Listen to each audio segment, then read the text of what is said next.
Hello and welcome to the WB Mason Coaches Report on GoHofstra.com. I'm Jim Sheehan, joined again by the head field hockey coach of the Hofstra Pride, Courtney Vino. And Coach, another 1-1 weekend this past weekend. A really tough 1-0 loss in the CAA opener against Drexel, and before bouncing back for a 4-0 victory over the Merrimack Warriors on Sunday. Let's go back to Drexel first. A 1-0 decision for the Dragons, and a goal that, well, you probably want to see come back to our defense again. Yeah, to be honest, it was a great battle between the two teams. The first half was a very controlled paced game. Each team was kind of taking their time with their opportunities, and each team had opportunities, and Drexel got on the board with about 5 minutes left in the third quarter. I felt like Hofstra played a bit frantic in the fourth quarter, and we didn't really create a ton of, we had a great third quarter, created a lot of attacking in the fourth quarter. We just didn't get any attacking opportunities, and so they got us 1-0. After playing so hard for, let's say, 58 minutes, although, like you said, Drexel did have leg up, so to speak, in the second half a bit. What was the most frustrating part about the whole game for you? Yeah, well, I think that we played pretty composed for 75% of the game, and when we're playing composed right now, we're stringing together some good passes and we're playing some good field hockey, and we're creating, and that's what I like with our crew right now. The fourth quarter, I think we were feeling the time, ticking down, and we were struggling to connect with each other. I think we were just a bit frantic, and we knew we had to act fast, and we weren't very composed, in doing so in that fourth. 4 saves by Merline van der Vet in that game. She's been playing very well lately. She has. Okay, jumping to Sunday against the Merrimack Warriors, a first-year Division I program, perennial Division II power in the past. A 4-0 decision, and how did you feel about that victory? Yeah, it was good. We, I liked our stat of 4 goals to 15 shots. I felt like we were taking advantage of our attacking opportunities, whether that was gaining the penalty corner or in free play. We were starting to create, and our forwards were starting to really connect with each other. It was good to gain that confidence and get on the scoreboard 4 times. Maddie Warfel with 2 goals and an assist. Her first goal was all her. Going through the defense and getting a shot in the circle.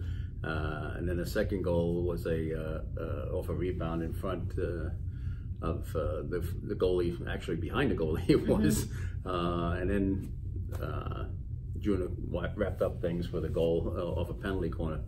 How happy are you with the penalty corner so far this year? Yeah, penalty corners are coming together. We actually made a couple of adjustments for the past 2 weekends, and trying to be a little bit more productive and limit getting our goal scorers into goal scoring positions, and kind of doing a little bit of reflecting from the first part of the season and what's working and what isn't. So I think we've cleaned some things up, and we're getting on the board with penalty corners since we've made those adjustments. Juna's goal was just a well executed straight shot hit, and it's good to see her on the scoreboard this season. All right, so we go back to conference play this weekend. The Pride 5-6, 0-1 in the CAA. Every game is important in the CAA, as you know.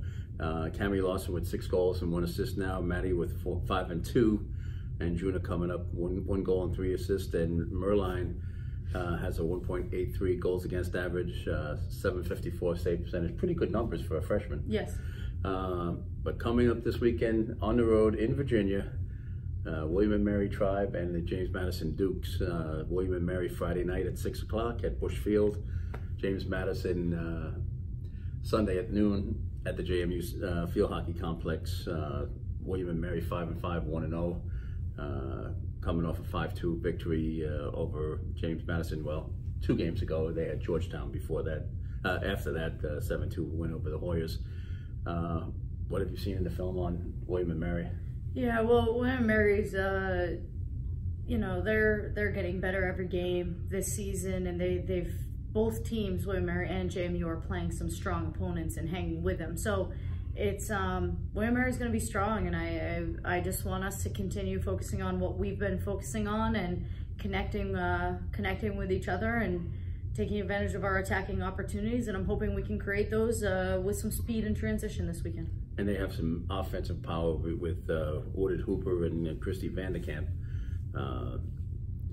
What concerns you most about William and Mary?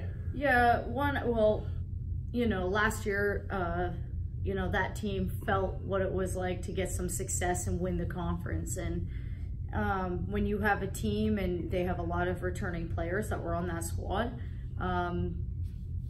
they trust and they know that they can get it done when they need to. And so you saw that with them matched up against JMU on Friday with that 5-2 victory. You know, we're going to have to put together 60 full minutes of play and ultimately, you know, find some attacking opportunities. James Madison on Sunday now. They're a perennial power in the league, always challenging or right up there with Delaware. This year down a little bit, 4-7, 0-1 in the conference. Obviously the loss to William and Mary, but they're bouncing back with a win over Richmond. They've lost 5 of the last 7. As we all know, a losing team is very dangerous. Yes. You know, they've lost 5 of the past 7, but at the same time, they're playing good opponents. I mean, they're playing #1 in the country. I think they played Virginia at one point. Like, they're playing opponents that are really playing some good hockey right now. So, you know, I think you can't underestimate that. And although that we're feeling like we're getting some victories in the last 5 of 7, you can't underestimate. You can never underestimate a conference game, let alone either of these 2 opponents. Absolutely, and to justify James Madison's schedule, they played 6 nationally ranked teams. Like you said, UNC, yes, UVA, Maryland, Ohio State, Liberty. That's a pretty tough schedule. Yes. Unfortunately for them, they're 1-5 this year against those ranked teams. But Miranda Rigg is the real deal, scoring 6 goals this year. Yeah. She's obviously their gunner. Yes. Who else do you need to keep an eye on in attack? You know, I think just their midfield in general has some great speed, and as well as their forward line. I think that they can create some dangerous transitional opportunities, and we're going to have to be attentive to that. All right, Hofstra against William and Mary on Friday night at 6 o'clock down at Bush Field in Williamsburg, and then Hofstra and James Madison on Sunday at noon at the JMU Sports Complex in beautiful Harrisonburg, Virginia, where I spent my vacation this summer. So good luck, Coach. Yes, thank you. Every game is very important this time of year. Yep. And thank you for watching the WB Mason Coaches Report on GoHofstra.com.